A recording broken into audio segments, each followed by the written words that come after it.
everybody. We are back again. This is week 2 of our garden club. Remember, we are here every Tuesday, Thursday, and Saturdays, 10 a.m. to whenever we get finished.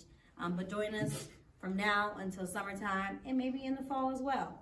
Today, we're going to be doing some lavender, some black-eyed Susan, some cilantro, and parsley. But first, we're going to talk about the lavender and how we're going to, what are we going to be doing with our lavender? We're cold stratifying it. Cold stratifying. Cold stratifying. And if you remember back to when I did the winter gardening with the milk jugs, this is the exact same process. We're just going to get a little jump start by starting it in the refrigerator. So cold stratifying is essentially that the lavender seeds, the black-eyed Susan, rudbeckia seeds, all need cold to jumpstart the germination process and to get them through the winter cold period.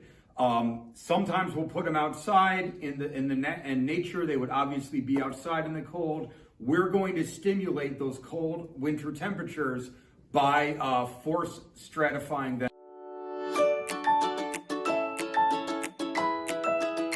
Cold stratification is an easy process. We're using it for our lavender and our black-eyed Susan, which is also our rudbeckia. But this is also effective for herbs like mint and catnip, as well as wildflowers like milkweed. First, take a paper towel and soak it thoroughly. Rinse it of all excess water, but keep it pretty damp. Right. This is our damp paper towel. Perfect. Spread it flat.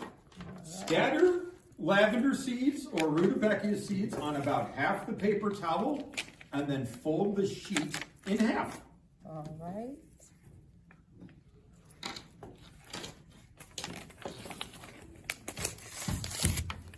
Place it in a zip-top bag. Label it. You just want to say what seeds you have and also what date you put it in, and then you're good to go. What we're going to do is once all of our towels have been bagged up, we're going to keep these in a refrigerator for a few weeks, making sure to keep them damp. You don't want to freeze them, but they should be in a very cold refrigerator. Within 3 or 4 weeks, we'll have started germination, and we can transplant our seeds to our pots. We hope you'll join us every Tuesday, Thursday, and Saturday in the mornings from around 10 to noon to help with our garden club. Mr. Gage, is it true that lavender keeps deer away for our Cleveland use? Lavender is a wonderful pest control. A lot of animals, deer, rabbits, do not like the smell.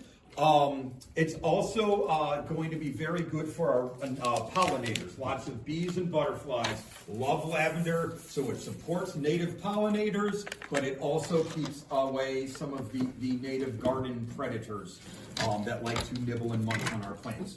And what's the most day-to-day use for black-eyed Susan? I've never heard of this before. So black-eyed Susan is another native pollinator. It's also one of the cut flowers that is in bouquets. A lot of corsages use it. They're going to be small, little, tiny yellow flowers with a dark brown or black center. They're real cute. And again, they're a nice potted plant. So we'll be able to give out some samples of these on our Founders Day on May 30th. If you come to the adult reference booth, we're going to try and give away some herbs, some potted flowers, and help you kickstart your garden as well. This is wonderful. And last week we did our onions, so we need to water them as well. Yep, we're going to do that. You betcha. We'll get a small clip of that because how much are we watering? Are we filling them up again? Oh, no. Remember that onions get waterlogged, so we're only going to test to make sure that the soil's dry on top and then give it about 1 inch of water. Perfect.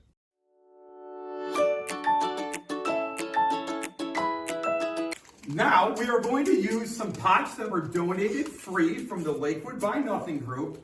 And we're also going to use these plastic tubs, which we've drilled some holes in for aeration to create plastic portable greenhouses.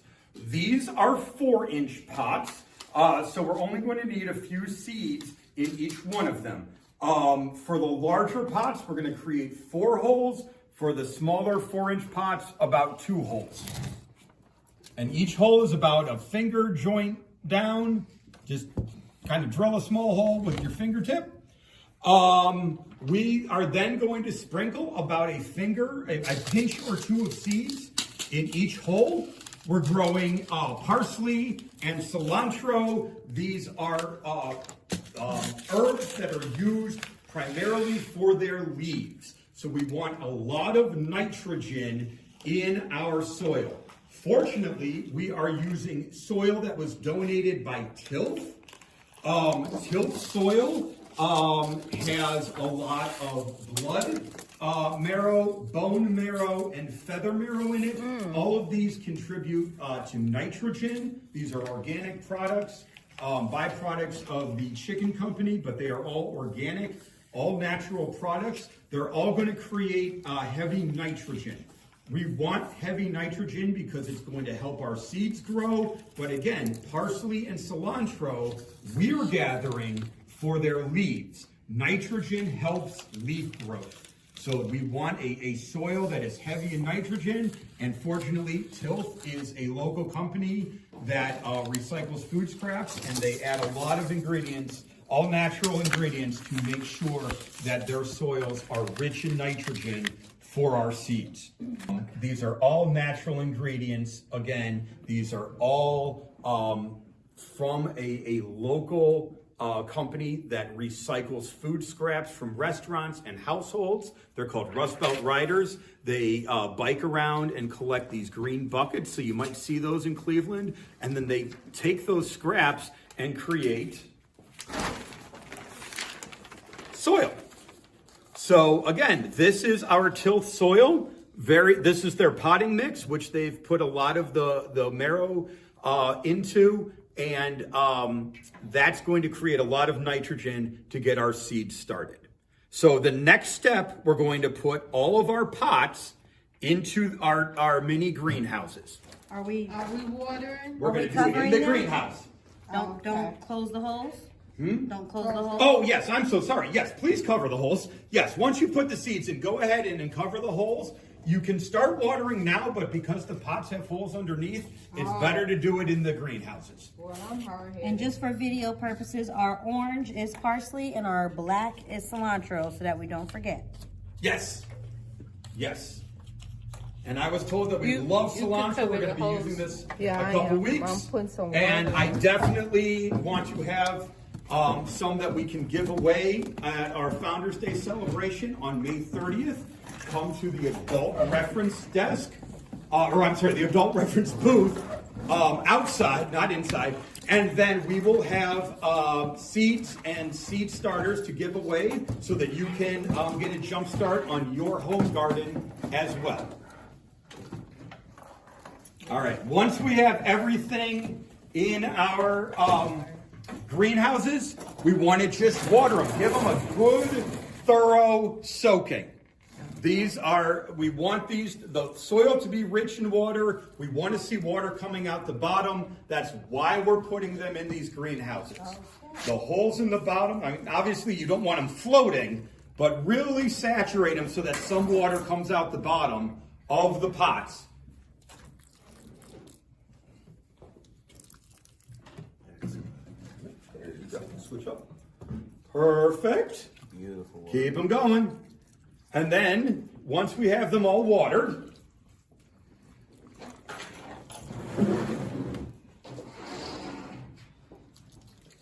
we're going to put some lids on them.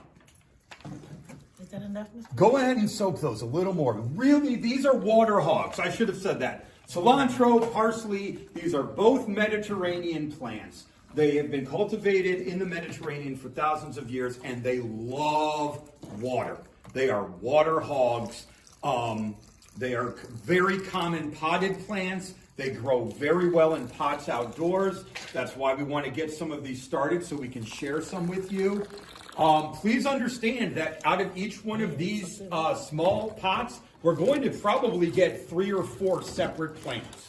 In the large pots, we're going to get about 16 or 20 separate plants that we can give you. So we are going to be able to split them up. These do literally grow like weeds. So they grow very fast. They just need a lot of water and a lot of sunlight. So we're going to Dry. I put a lot in there. Yeah, it's supposed to be running out Yeah. of the bottom. Yep, as soon as you can see it coming out the bottom, you know you've got, there you go. There it goes. Yep, that's it, perfect. Thank you to our special guest, Miss Russell, for joining us today. Yes. Thank you for having me. Miss Russell is one of our children's associates. Probably gonna be using some of these plants to cook. I sure am. That's why I came over here to help, because I didn't want y'all to say I was coming to get no plants and didn't help. We're gonna have tons of plants, guys. There's a plan behind this. Alrighty, once we have thoroughly soaked and saturated our pots, all we're going to do is put a lid. Yeah, Miss Russell, you're gonna use all that water. I promise you. That's crazy. Yeah, they're water hogs. They are gonna soak it up. And again, some of those organic ingredients that we talked about, we are also need to use water to release them. Don't worry if there's a little bit of water on the bottom of the pots. The plants and the dirt, as soon as it dries out, are just going to suck it up from the bottom. And again, these are water hogs. They are very, very thirsty plants. We are going to put the lids on them. This creates our greenhouse effect, right? We've got holes on the side for aeration, and we also have a clear lid on top. This is important. It took me a while to find some with clear lids. You need a clear lid on top to let the sunlight through. So now what we're gonna do is put these in a bright lit window. We're gonna water them every couple days. We're also gonna check on our onions, but that's it for planting cilantro, parsley, and cold stratifying flowers like rutabaga, which are our black-eyed Susans, as well as our lavender.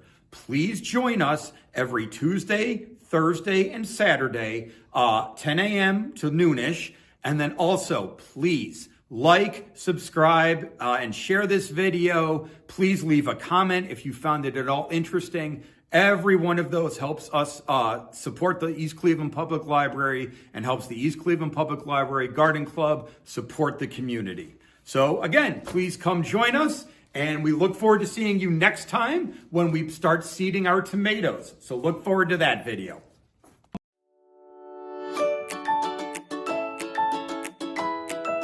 Hey folks, Mr. Gage here in Miss Green's jungle.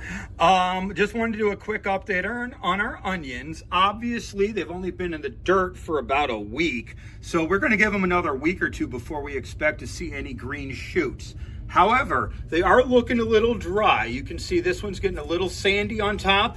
I can feel them. They're not too dry. They're not crumbly. There's still a little moisture in the soil. So we're only going to give them a little splash of water today.